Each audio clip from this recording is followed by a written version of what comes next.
We all agreed. You're not needed for your dad's final voyage, my stepmother said with a smirk. Good to know. I replied, moved the $6,000 shipyard tour fund back to my account, and canceled every plan.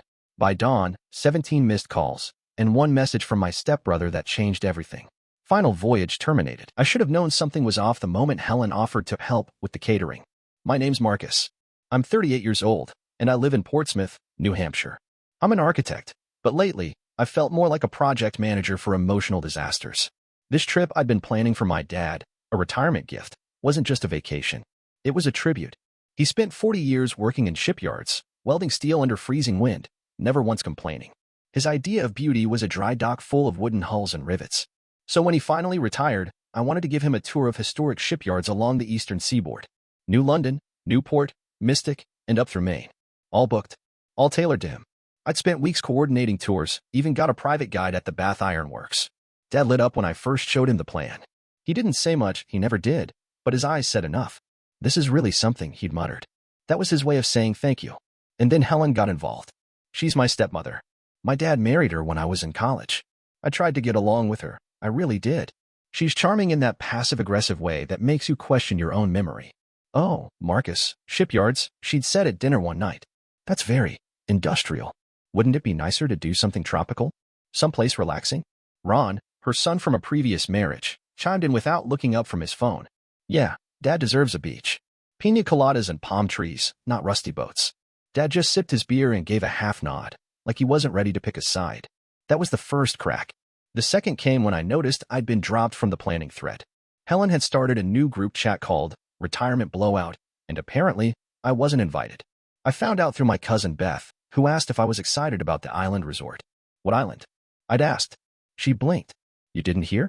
Helen booked an all-inclusive. Jamaica, I think. Ron said it's gonna be lit. Lit. Jesus. I tried to brush it off. Maybe they were talking options. But then the caterer called and asked if I still wanted the seafood boil for the Bon Voyage dinner. Helen had apparently switched it to a Caribbean menu, jerk chicken and steel drums. I drove to Dad's house that night. He was in the garage, organizing old tools. I told him about the change in catering, about the new group chat. He just shrugged. Helen's got it covered. Don't worry yourself, son. That cut deeper than anything. I stood there in the cold garage, staring at this man who used to lift me onto his shoulders when I was 5. I had put in the hours. I had done the work. And now I was being erased by a woman who thought rusty boats weren't photo-friendly. This wasn't just about a trip anymore. This was about being invisible in your own family. And Dad? He was letting it happen. It started with a screenshot. Beth sent it to me late at night with no warning, just an image, followed by, I thought you should know. I was brushing my teeth when it came through, phone propped on the edge of the sink. One glance, and the toothpaste curdled in my mouth.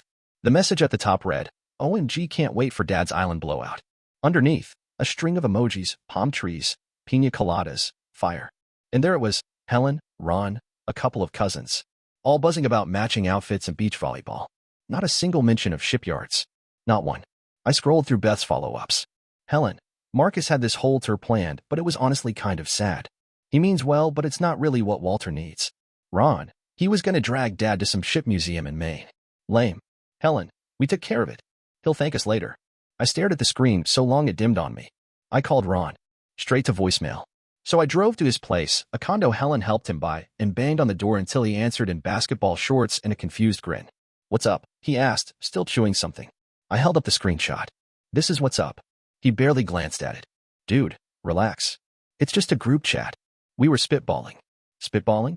You've already booked the resort. Changed the catering. You didn't even tell me. He shrugged. You're making this a whole thing. It's not that deep, Marcus. You're just... I don't know, too serious about it. I stared at him, heart pounding. Too serious? He's my father. This trip wasn't just a vacation. It was about honoring his life. Ron stepped back like I was coming at him. Okay, well, maybe he doesn't want to be honored with boats and hard hats.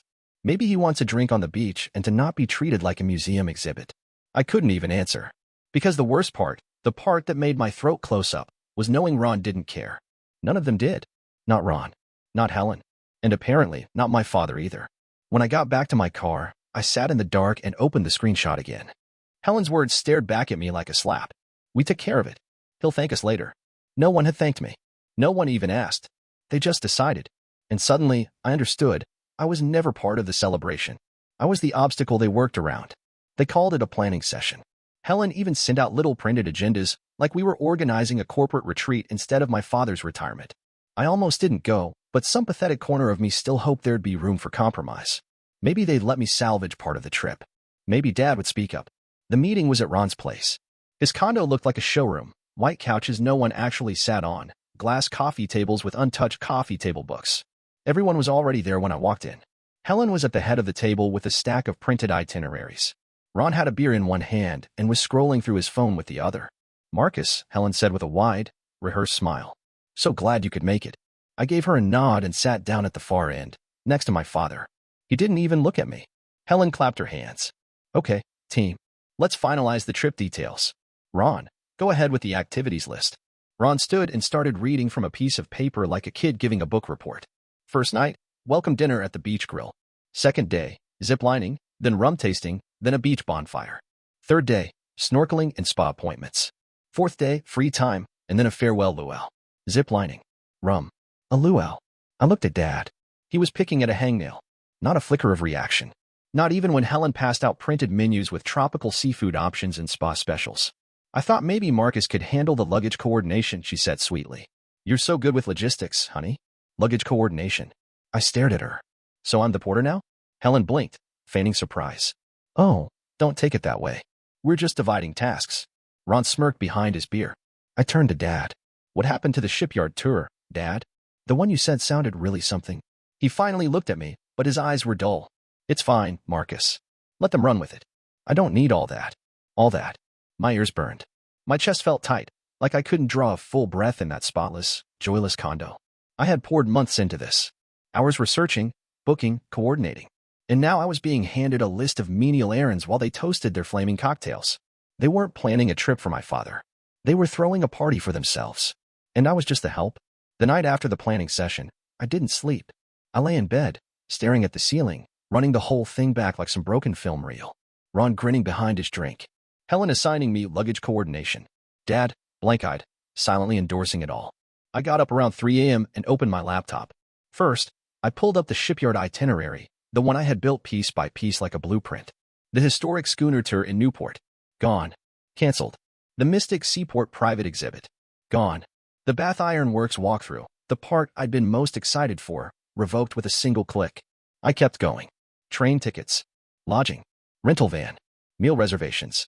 Every confirmation email I had buried in my inbox, I opened, clicked cancel, and watched the trip unravel.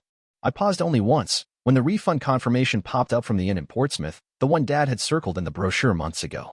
That one stung. But I still hit confirm. Then I transferred the trip fund, all of it, back into my personal savings. I didn't tell anyone. By morning, my phone buzzed with notifications. Not from Helen or Ron, of course, but from travel companies and hotels. Your cancellation is confirmed. Refund will be processed in 5 to 7 business days. It felt clean. 2 days later, the group chat I wasn't in exploded. I knew because Beth forwarded me screenshots again. "Ron, why is the shipyard itinerary gone from Dad's inbox?" Helen, the museum called and said the private tour was canceled. "Does anyone know what happened?" Ron, also, the transport van reservation's gone? Helen, this better not be Marcus. I swear to God. Ron, WDF is his problem? I didn't answer. I didn't explain. Helen finally texted me directly. "Helen, I hope you're proud of yourself. Your father is humiliated. We had to rearrange everything last minute. You sabotaged the whole trip. Ron, grow up, man. You're acting like a child." I read them, then muted the thread. Not because I didn't care. I did. Deeply. But I wasn't going to beg to be included in something that had never made space for me. They could drink their daiquiris and toast each other in peace. But I wasn't going to be part of a celebration that buried my father's story just to make room for theirs. Let them build their blowout. I was done holding the foundation up. Craig called me out of the blue one morning. We hadn't spoken much in years. He's Helen's oldest son, Ron's half-brother, and the only one in that family I ever halfway respected. He moved to Connecticut years ago and always kept his distance from the family politics. Maybe that's why I answered. "I need to talk to you," he said. "Can you meet me somewhere quiet?" We met at a coffee shop off Route 1, the kind with fake plants and plastic chairs and a clattering espresso machine that never quite drowned out the silence. He looked different, older, a little worn down around the eyes. No fake smile. No small talk. He slid a manila folder across the table. "What's this?" I asked. "Something you should have had a long time ago." Inside were letters. Handwritten. Some folded neatly, others creased with age. They were addressed to me, but the return address on every one was the same, my biological mother. I blinked. Where? Where did you get these? Helen kept them in her office. In a drawer labeled, personal, do not touch. She thought no one would notice. I found them while packing some of her stuff for a garage sale last month. My hands trembled as I picked one up. The date was from when I was 17, my senior year of high school. Dear Marcus, I'm sorry I missed your science fair. I heard from your guidance counselor that you placed first. I'm proud of you. I wish I could have been there. There were more. Dozens. She'd been writing, trying, for years. She mailed them regularly, Craig said. Never got a response. Eventually she gave up. I guess she thought you didn't want to talk to her. I shook my head slowly, the weight of it sinking in. I never saw these. He nodded. I figured. I turned to the back of the folder. There was more. Bank statements. A breakdown of a small education trust my mother had set up for me when I was born. It had been siphoned slowly, year by year. Withdrawals labeled for educational support, thousands gone. She used it to pay off Ron's tuition, Craig said, and part of her home equity loan. I didn't know until recently. She covered her tracks well. I sat there, stunned. And my dad? Craig sighed. He signed off on some of it. Probably didn't understand the details. Or didn't want to. But Helen? She knew exactly what she was doing. The weight of everything crashed down at once. The trip, the exclusion, the erasure. And now this. My own mother reaching out from the silence, only to be intercepted and buried like a secret too inconvenient to keep alive. I stared at the folder in front of me, the ink faded but the truth loud and clear. Helen hadn't just hijacked a vacation. She hijacked my history, my choices, my chance to know the woman who gave me life. And for the first time in my life, I saw the full map of her control. She didn't just want me quiet. She wanted me rewritten. It happened in the sunroom. That was Helen's favorite place, a glass box filled with succulents she never watered and throw pillows she made everyone remove before sitting. It always felt too bright in there, too fake. But this time, I chose it on purpose. I wanted every lie exposed in the daylight. I asked Dad to come over. Told him it was important. When he showed up, Helen trailed behind him like always, acting surprised to see Craig already seated on the wicker love seat. I didn't wait for pleasantries. Sit, I told them. My voice didn't shake. Craig slid the folder onto the table, just like he had in the coffee shop. What's this about now? Helen asked, her smile too tight. It's about my mother, I said. That smile froze. I know about the letters, I went on. The ones she sent. The ones you kept hidden. Her eyes flicked to Craig, then to Dad. I have no idea what he's talking about.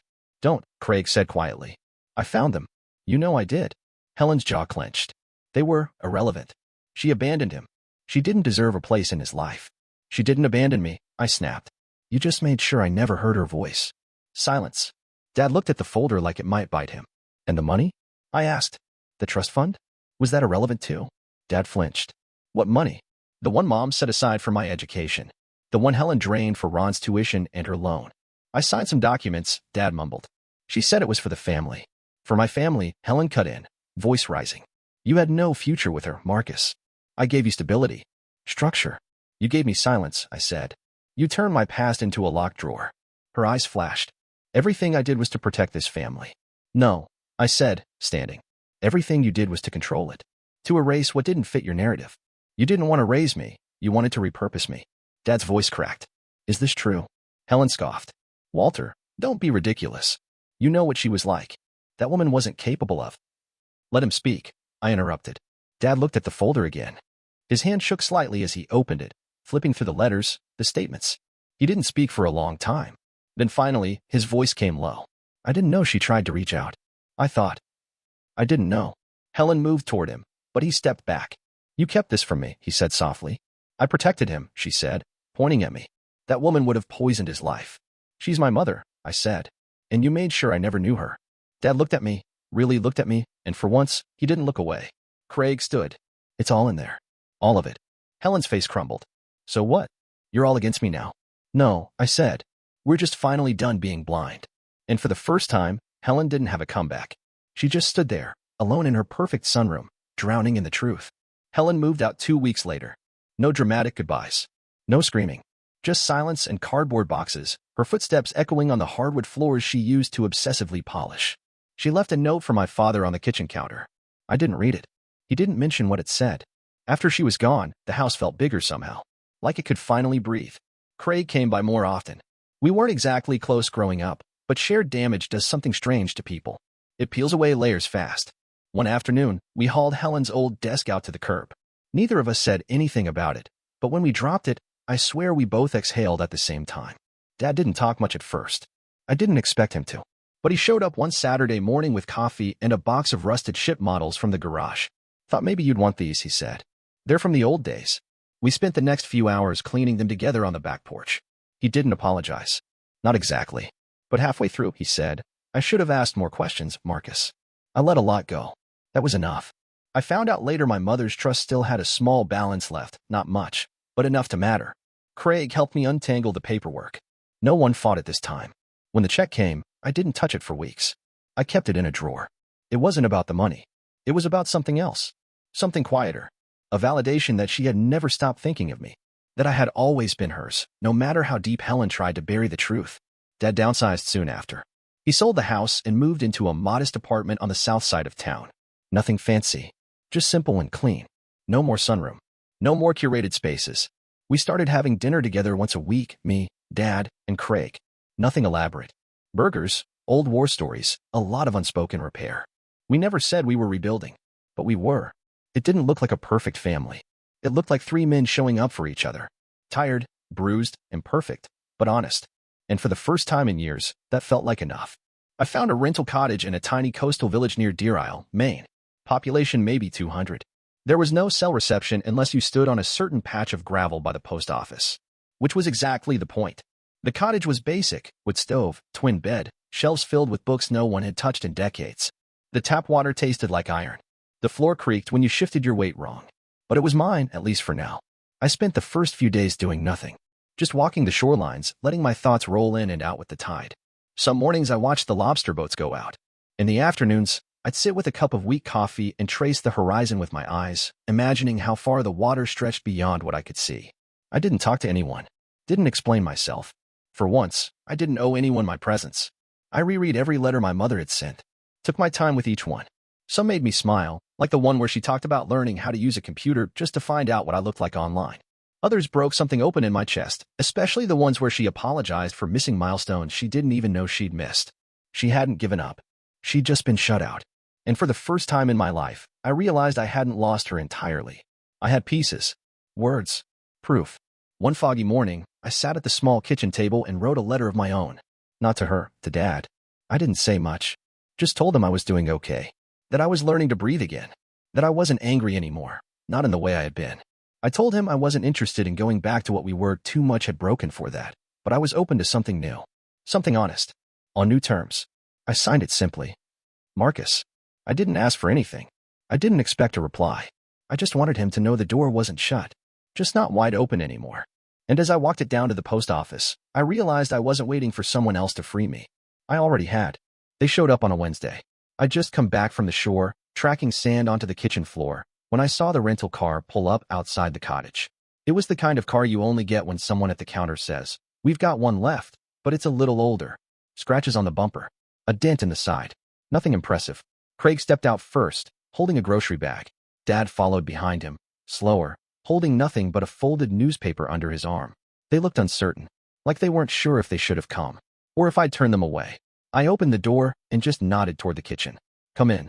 No hugs, no long speeches, just the shuffling of feet and the familiar clunk of chairs pulling out from the table. Craig set the bag down. Inside was bread, apples, and a six-pack of root beer. Dad sat across from me. No sunroom, no carefully set table, no performance. Just three men in a kitchen that smelled faintly of seaweed and dust. We ate quietly. Slices of bread, too much mustard, apples cut with a dull knife. At one point, Craig pulled out an old deck of cards and asked if anyone remembered how to play rummy.